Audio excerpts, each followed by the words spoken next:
Thank you for tuning into the Art of Grace podcast, where God is creating a better you. I'm your host, Farah. Today's special guest is LIN Green, author. Listen in as she shares about the art of being fruitful. Hey, everybody. Welcome to another episode of Art of Grace podcast, where God is creating a better you. Listen, I am recording on a Monday night with this lovely lady, and her name is LIN Green, and we're going to have an amazing episode. We've been just sitting here talking. I feel like we already had an episode. Really? All in one, and I found out so much about her just being here with me in the room tonight.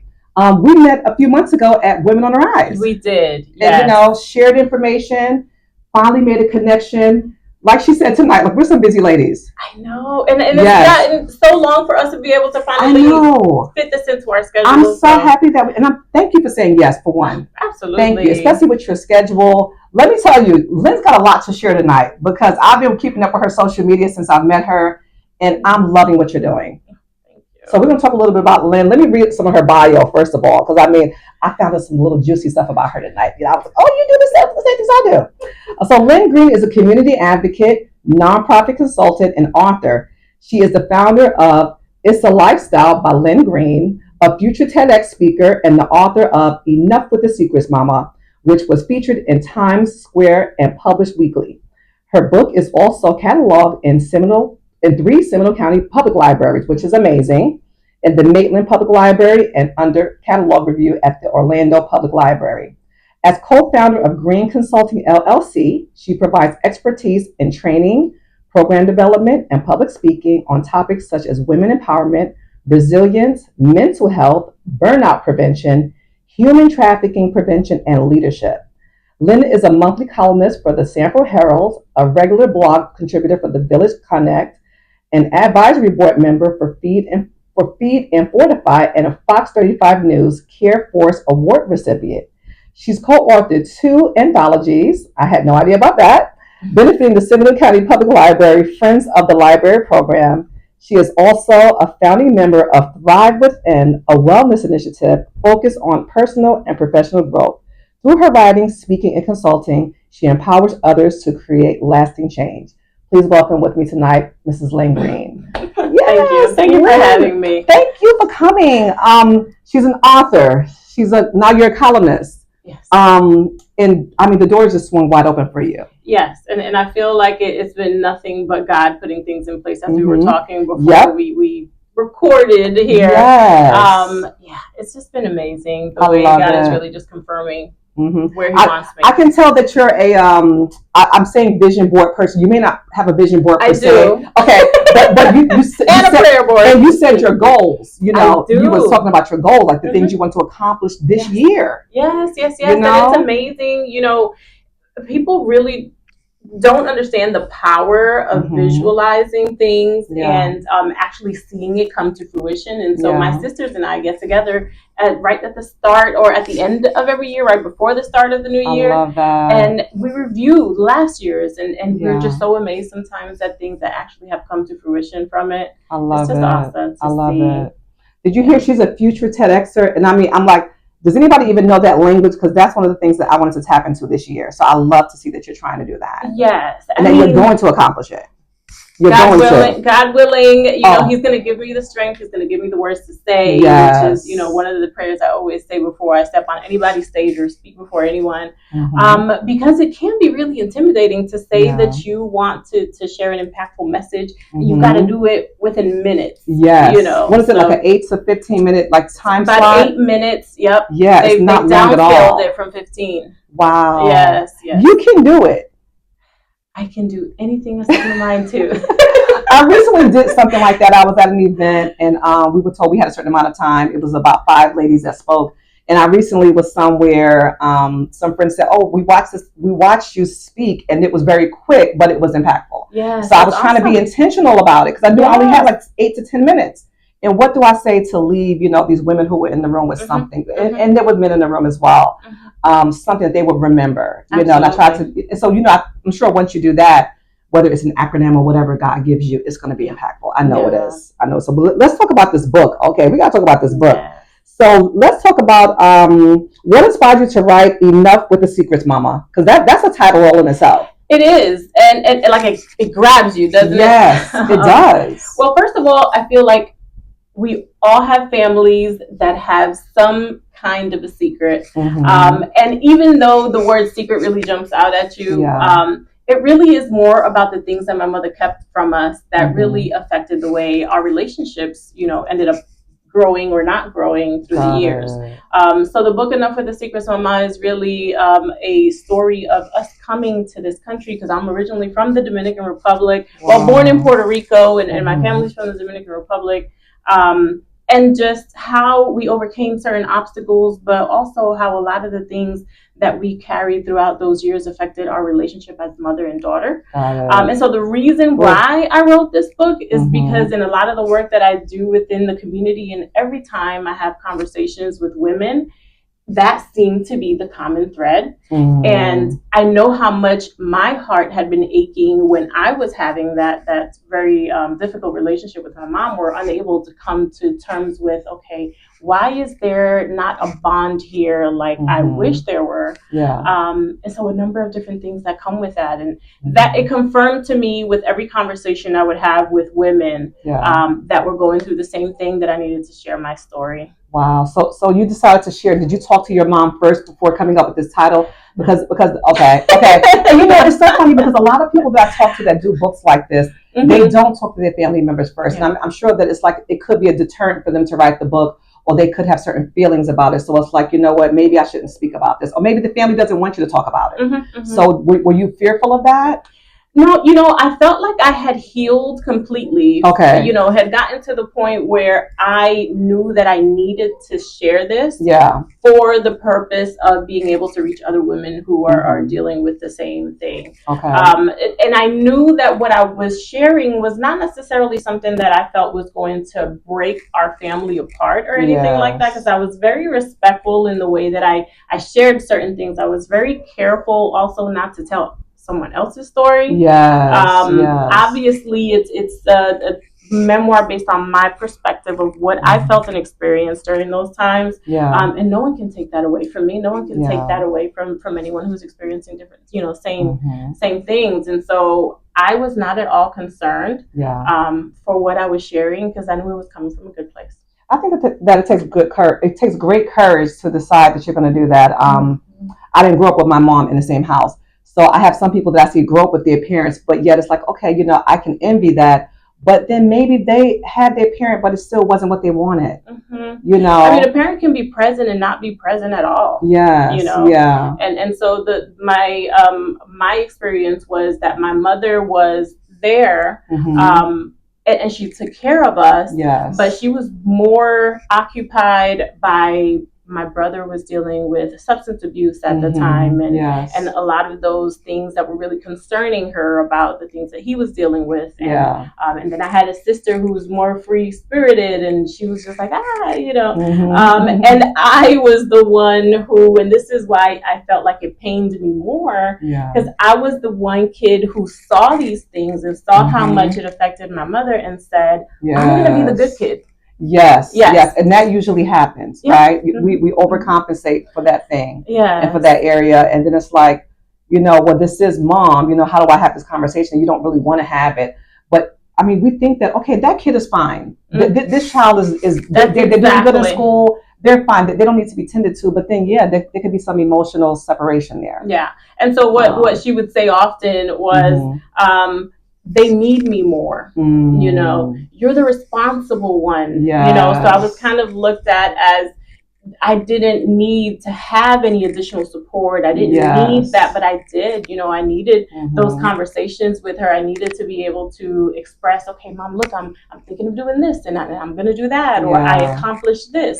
And so that in itself actually made it really difficult for me to celebrate myself, which is something that I continue to work on, because it's not something that I was able to openly do.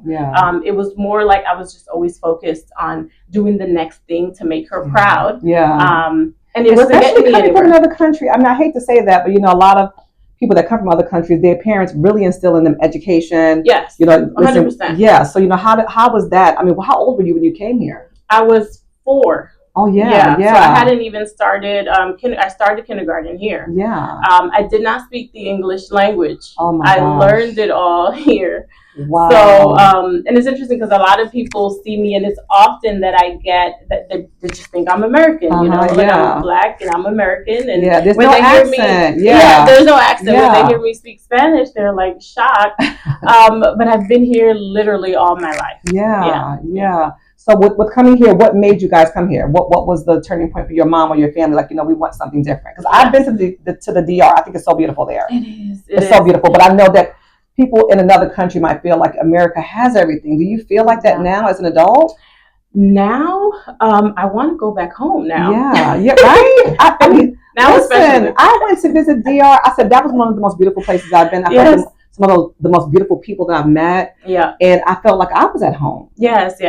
So the interesting thing about our story is that a lot of times, and I think this is where it's important for me to educate people on migrant families, because a lot of people think that migrant families are coming because they've got the worst situation in the world, worst environment, and that is the case for many people, depending on where they come from.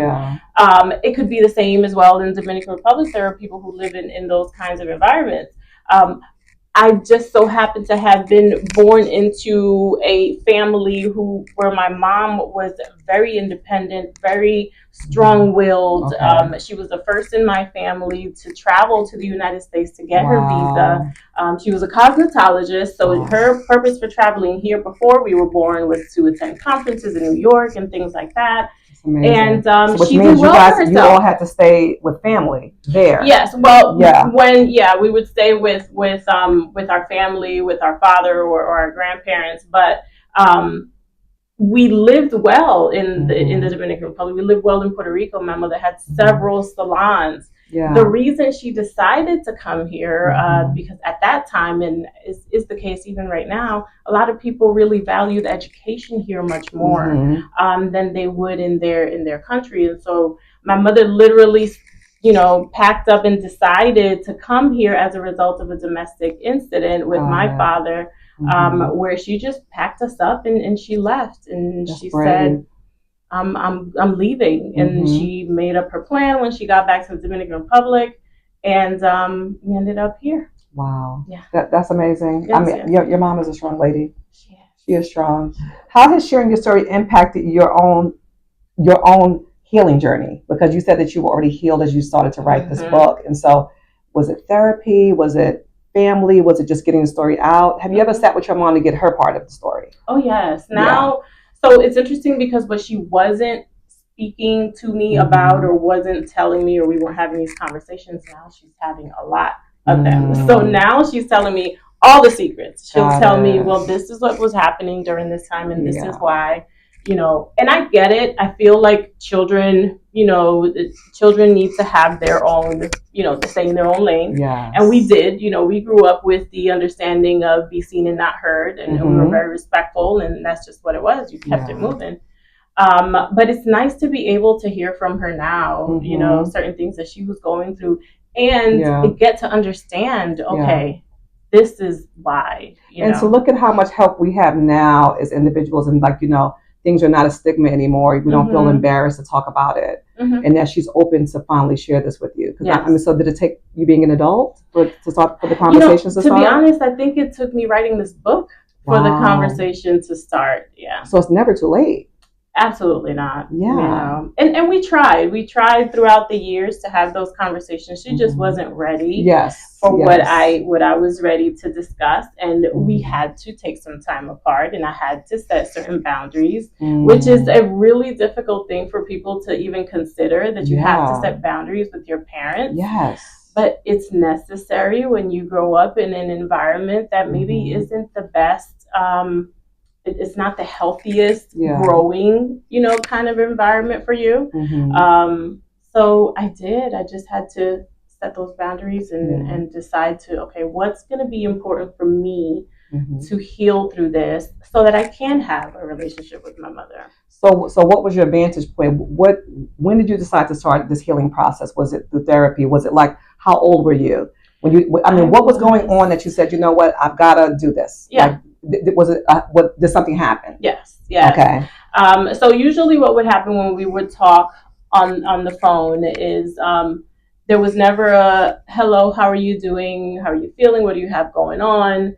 Or anything like that. It was always straight to, this is what's going on, and can you believe that your brother, and can you believe that your sister, and you need to call him, and literally that's how our conversations went. And so this one day, you were her sounding board. Yeah, in a way, it was more like she just needed to express these things, and then she would pour on me responsibilities because she felt like that was my role to be able to do whatever it was that she told me to do, because that was important to her. But it put me in a lot of difficult situations and very uncomfortable situations. You know, were you the youngest? Yes. Yeah. Technically, and I get into it in the book, my mother adopted my brother's daughter. Yeah. And she became our little sister. We were really close in age. But technically, yes, I was the youngest. Wow. Taking on like adult roles and adult conversations early on. Yeah. Well, more so, I'm speaking like at this point in my 20s in terms of, she wanted me to, because I was the responsible one, and I had a good head on my shoulders. Talk to your brother, talk to your sister, tell them this and that. Yeah. But it was just really hard for me to do that. So what happened was, one day we were talking on the phone, and I expressed to her what I disagreed with her on something, and she hung up the phone on me. Wow. And that to me was the last. I literally, I don't know why that moment. That was the moment for you. Broke me. Because I just felt so disrespected, and that everything that I've ever done has never made a difference. And, that moment was the moment of realization for me that I needed to do something different and figure out where that hurt was coming from and how to heal it. I think that sometimes we don't realize how certain things hurt us. We're so strong, and you know what? I'm not addicted to anything. I have my head on. But then, and then all of that is like covering up that little girl and that piece of you that you don't even know is missing, because you just compensated with other things. Absolutely. And for me, it was everything had to be perfect. I had to be a straight A student. I had to accomplish all the things. I was the first in my family to graduate with a 4-year degree. I went on and got my master's. I, got a government job, I did have my son early, but I said, I am going to be the best mom ever. And that was my mentality. Everything was the best and the best and the best, and try my very hardest. And your motivation.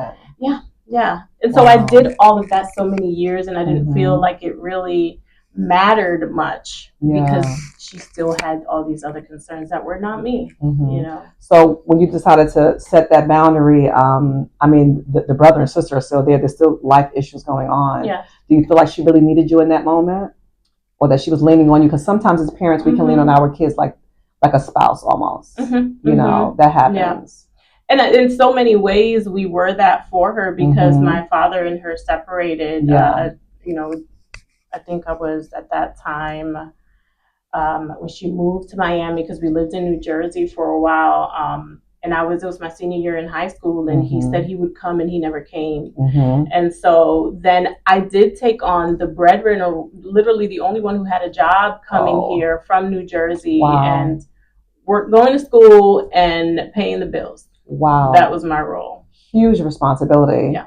And then having to separate yourself, it's like, but I have to take care of the family. Wow. Yeah. Yeah. And I literally did. I just kind of lived my life that way. Yeah. It was always for someone else, and of service to someone else. Exactly. Until I figured out that I needed to serve myself. Yes. To have that selfish season, as I call it. Oh my gosh. Yes. So what challenges did you face in writing such a deeply personal story, and how did you overcome them? Yeah. The details of the most difficult parts of my life were challenging. I had to take breaks in between, and I remember submitting, certain portions of my book to my editor, and she'll look at it, and I purposely did not go deep, because I felt like I just couldn't go there. Yeah. And she made me do that, and she says, when someone picks up this book and you want them to feel, that if someone has been through this before, they need to be able to really understand what you were going through. And so the accounts of molestation that I experienced as a child was difficult. The losses I've experienced in my life in terms of my ex passed away from cancer, that was difficult, because it just really really broke my son. And, just a lot of those things that were grief stricken for me that you carry, but you keep on moving because you have to. Those were difficult to explore. So I had to therapeutically maneuver my way through that. And I say, for those who are writers and have editors, editors are like therapists because they literally will. I mean, we just got finished doing the anthology, but that was just it's not just a chapter, but it was a chapter. But doing what you did by digging deep and having to pull up old memories and that coming back, I mean, you had to have been healed. Because, I mean, you were a young woman, a breadwinner, a mom, a student, all of those things. Yeah. I had to. I would not have been able to write this and pour my heart into it like I really had intended on doing it. I wanted to be very transparent. It's something that's really difficult for us to do. I'm sure you can understand. I mean, I can't. I mean, just from what you're saying right now, from just the things that happened to you as a child. Did your mother know of some of those things that happened? I mean, when did you share that with her? She did not know about the incidents of sexual molestation and sexual assault until I was about 27 when I shared that with her.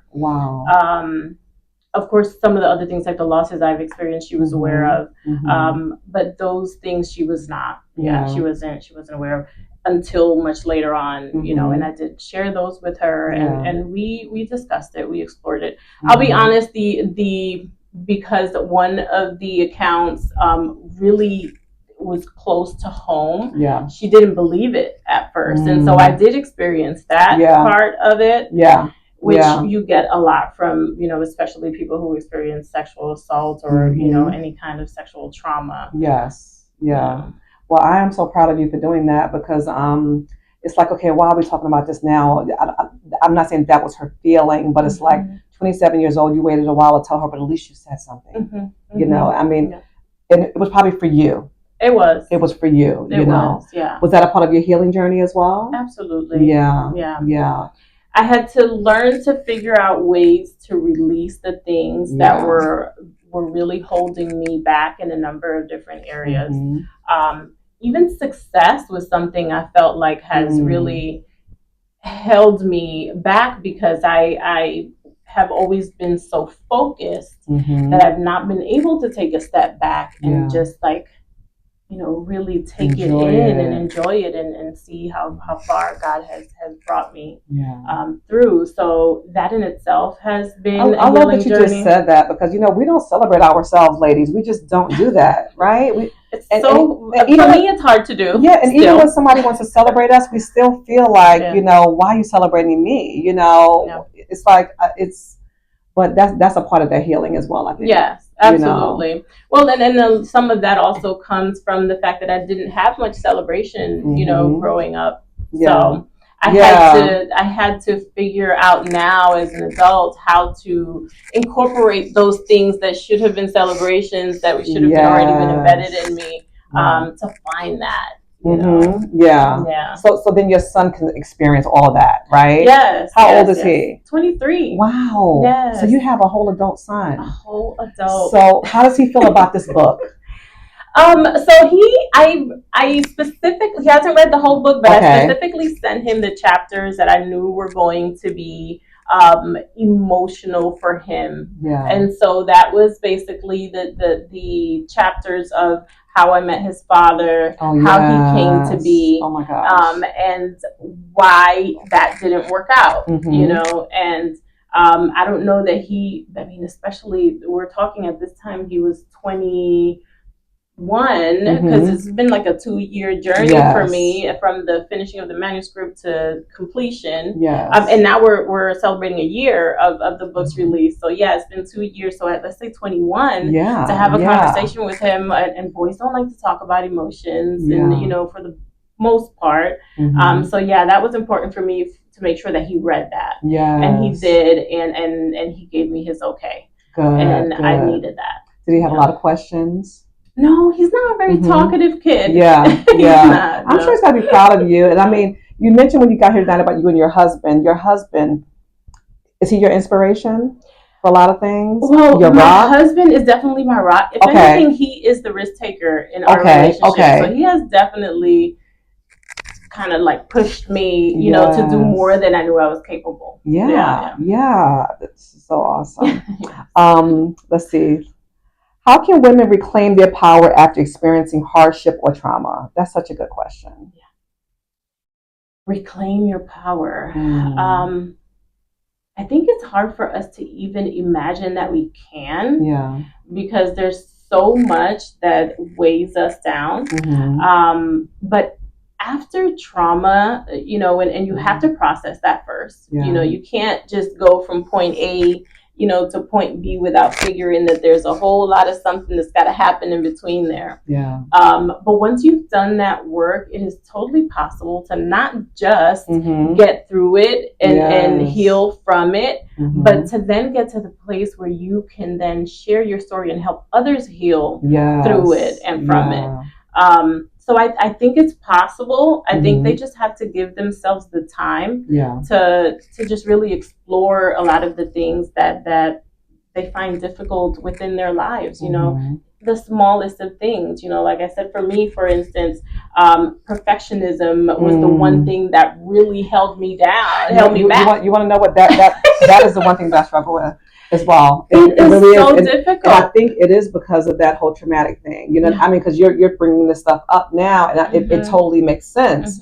And I mean, that's something I still have to work on. You know, because it can drive people away. Absolutely. But you know what's the interesting thing about it is a lot of people say you hear the word perfectionist and you think that's a good thing. Yeah, I know. Oh my God, I know. That's you want everything done exactly right. Everything that you do is going to be, you know, to the T and perfect. But there's a lot of stress that comes with that, you know, and the pressure that you're putting on yourself to accomplish that. And sometimes beyond what you're capable, because God did not intend us to be perfect. That's right. And we will never be perfect. And when you realize that, it kind of relieves you of that. So I had to, even looking at the little things, even within my home, everything had to be like in order. Everything had to look a certain way. The house had to be super duper clean. It had to smell a certain way. In those small things, my gosh! But it carries into every part of your life when you're that way. You know, speaking of the trauma part, how did it affect you? Like whether it was physically or mentally, like what did you feel where you're like this is too much? You speaking of the trauma that I experienced as a kid? just the whole experience. You know, mom relationship and even maybe some of that, because some of that comes out in the form of, you know, just us not feeling good, you know, depression. It could be all those different things. For me, for sure, depression, I experienced depression. It also really affected my relationships. I would say that's where I was seeing it most, was just in the way that I was carrying on within my relationships. That same way that I was seeking validation from my mother, I didn't realize it, but in some ways also seeking that from the, you know, relationships that I was in, whether it's girlfriend relationships or, you know, a partner. And I had to learn to pull away from that. Oh my gosh, you know, you just hit something. You said girlfriend relationships, because that is so true. When you have friends in your life or just people, and, you know, there's these attachments that want to attach itself to you sometimes, or just even us, because of that. That's a part of that. Yes. Wow. And I think it's one of the things that I'm glad people are talking about more, especially like girlfriend relationships, because they're the fabric of sometimes the things that we can't discuss or, you know, tell anyone or share with anyone. Sometimes we go to those groups of friends. But what we don't realize, especially through your healing journey, is that sometimes those friends who are with you initially may not be able to follow you along, you know, through the rest of your journey, because, you know, they may have healing to do too. And maybe your dependence on them in that friendship was in a different place, you know, where you were seeking validation. And so now you're not seeking validation anymore. So that person might have liked that you were, you know, because it really put them in that position to provide that for you. They really, you know, that fueled them. And when you don't need that anymore, sometimes that affects your friendships. That is so good. I think that that's happened to me very recently, and I was just processing through that like just over the past few weeks, and I'm like, what is this? But I think that what it is that there's an area that I've grown in, and there may be that, and I'm on to the next leg of the race. It doesn't mean that I don't love and care for you, but it just means that it's time for something different. Yeah, and you can have, those relationships. You just aren't probably gonna, be as close as you used to, or you're not gonna do as much as you used to, because now there's just different. You're on different planes, so to speak. And there's nothing wrong with that. No. There's nothing wrong with that, and I think people should understand that that's a part of life. Yeah. It is a little grief stricken at first when you realize it, because you're like, oh, I've known this, person since I was a kid. But we're meant to walk with each other as long as God intends for us to walk with one another. And then we come to a place where exactly where He wants us to be, and we have to explore that. So the other question I asked you earlier was about reclaiming, right, your power. So did you feel like you reclaimed your power through your voice and through this book? Or was it before that? Well, for sure before that, I had already reclaimed my power, or else I wouldn't have had the strength to explore and share. But I think once the book had officially been out, and I can take this and hand it to my mother and say, this is what this book is about. And let me also note, my mother does not read English. And this is the English version. Okay, I was going to ask you. I was going to ask you, because I know you said that you also are bilingual. How good was her English? I was going to ask you that. Yeah, well, no, she's conversational, here and there, not to the point where she can read a whole book. But I did translate the book to Spanish, the manuscript, which I'm in the process, and hopefully I'll get that out this year. I've had a lot of people ask me for that, especially because it's like an immigrant story.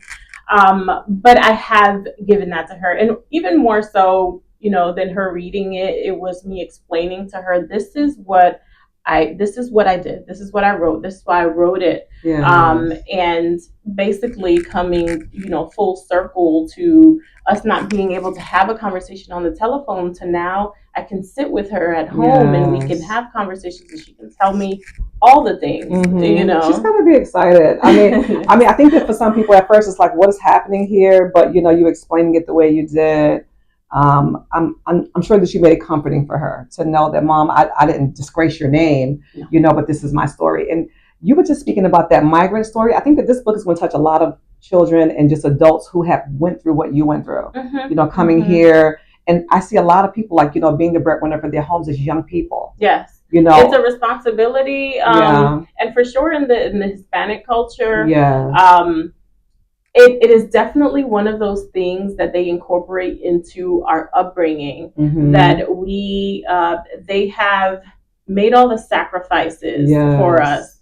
And this is one of those things that kind of looms over us, because it's a responsibility that they put on us from when we're little. You go to school, you get a good education, and just remember that you've got to also look out for me once you've done that, I obviously even younger than that, because we get responsibilities even younger than that, like I had. But it definitely is something that I think is going to be educational for people who don't really get the opportunity to have an inside look.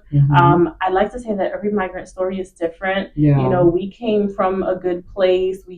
My mother was able to pay for a nanny, and she had someone who cooked, because she worked, she had all these salons. She came here to give us a better education. And to be honest, it was almost like it was a reversal of the normal story you hear, because then when we got here, we had to start all over. And then from moving to New Jersey, to all. in the cold, like from a warm country. Yeah, well, we moved from the Dominican Republic to Rhode Island, Providence, Rhode Island. Yeah, so we lived in Rhode Island for 7 years, then moved to Miami for a short bit, then traveled back up to New Jersey, then came back down. Wow. Yes. So you guys are here to stay now. Yes. Our roots are here. So your brother and sister, how are they doing? They're good. They're good. My brother finally, I can see him coming around. I mean, it's taking him a little while, but a life of addiction is a lifelong process. It really is. I mean, we can't put ourselves into their shoes, because, we have not, you guys have experienced it from an outside, but for that person who's struggling to let it go, I'm proud of him. Yes, and so now we can have conversations, because he did have a really hard time up until, I would say, 2 years ago. And my brother, he's 16 years older than me. So he's like mid to late 50s at this point, 57 if I'm not mistaken, and he's just now starting to find his way. It's amazing. But you have God. And so I know that he's a big part of your journey, and he was a big part of you doing everything that you've done. How did Christ come in your life? I feel like Christ has been in my life from day one. Yes.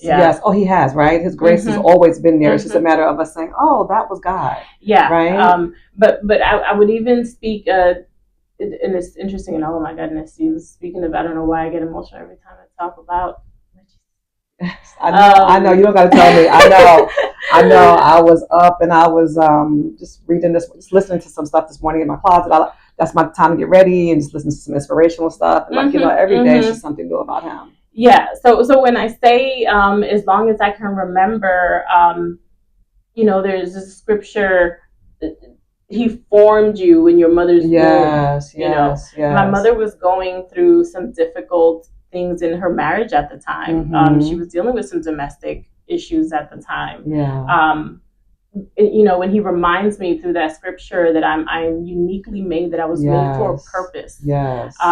And even through that, during that period of time, my mother was encouraged to abort me because I never moved within her womb. Wow. I never once moved, and they thought that there was something wrong with me. And so that's why I say he has always been a part, because from that moment, he made sure my mother was like, absolutely not. She will have a chance. Yes. And I was born, and then from there on out, I feel like he's always been able to find his way to me through people. Yes. And that's how it's always been. I love that. Yeah. I love that. Yeah. So now, what do you have coming up that we should be looking for? So the 28th of March for sure. Okay. That's the most recent thing I have coming up, is a thrift and strut fashion show that I'm doing in Lake Nona. Okay. Benefiting nonprofit organization. Gosh, I won't be here. Oh. And there's so many good events going on that weekend, ladies, and that happens to be one weekend that I will not be here. I'll be going from the 28th to the 30th. Oh my gosh. I'm excited about it because I'm an advisory board member for Feed and Fortify community organization, and they serve children in Title I schools in Central Florida. So it's really near and dear to my heart. Yes. And I am walking, strutting my stuff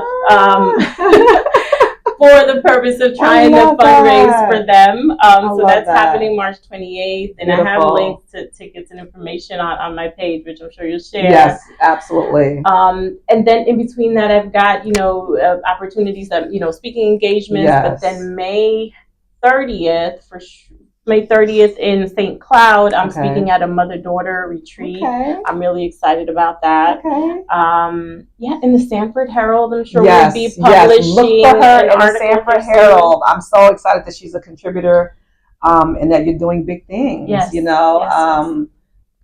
I mean, we got to get plugged into everything that you're doing. And I have to read the whole entire book because I want to read everything. Well, you've got it. Yes, I want to read it. My gift to you. And listen, I'm going to have the links up here to purchase this book. And I want to talk about this.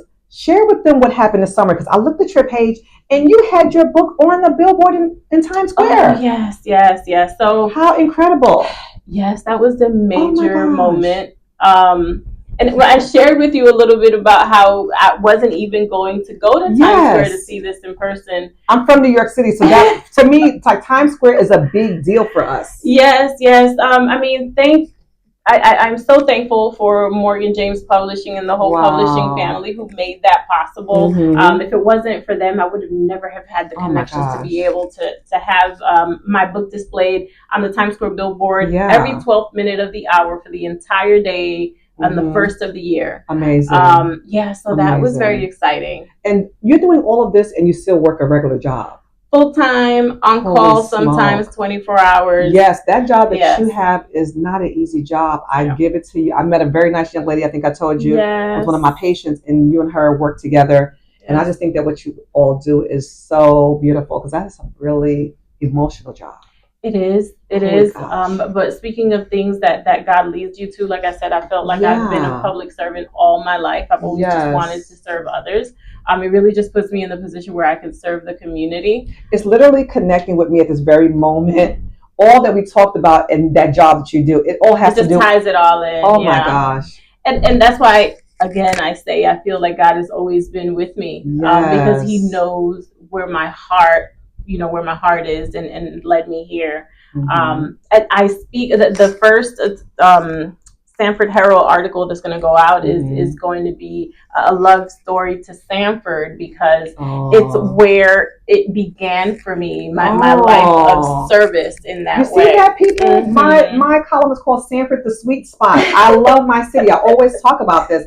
And look at somebody who's not from here either, who's talking about our city. Yes, and to me, and I expressed it in the article, and you get to read it, but I felt at home coming here, because and not just the environment, but the people. I had friendships that I met from that job. That I came here for the Department of Juvenile Justice. We were contract just up the road at Sanford Ave. There was a contract girls group home, and I was case manager there.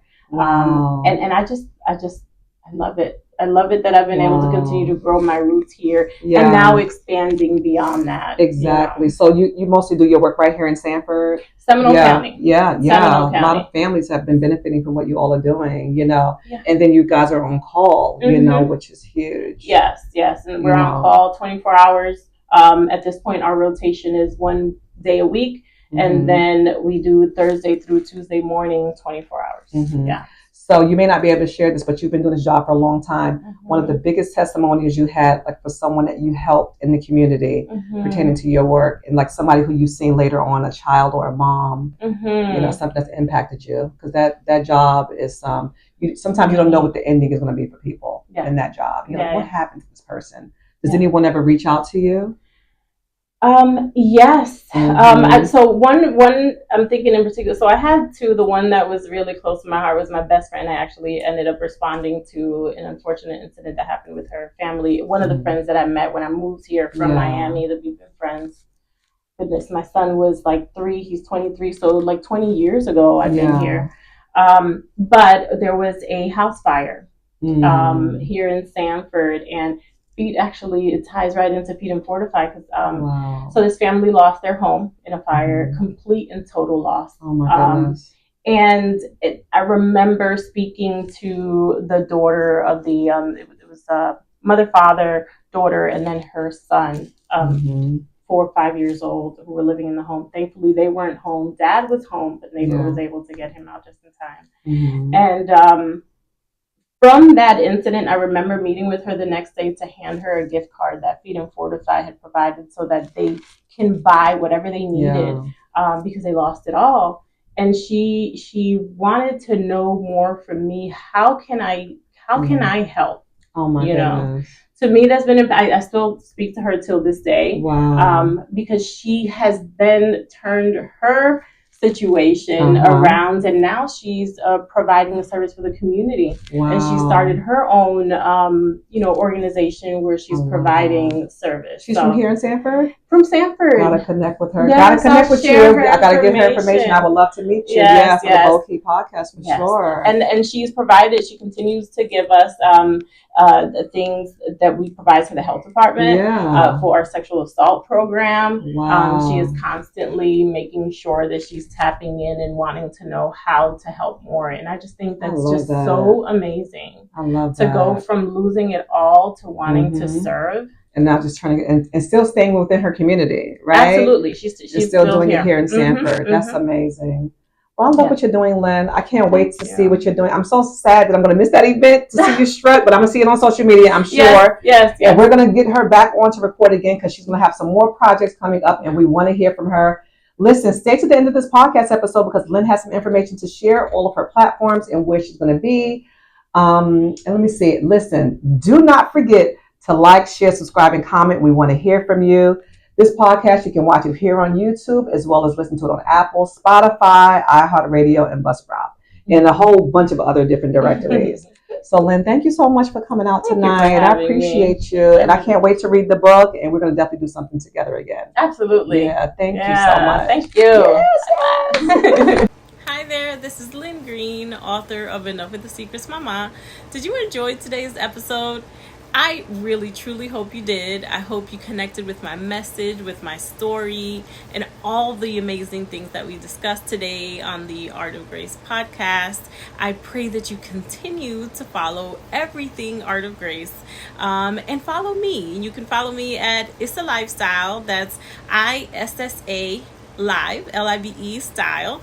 You can find me on Facebook, on Instagram as Issa Lifestyle, and connect with me on my inspirational blog platform at www.issalifestyle.com.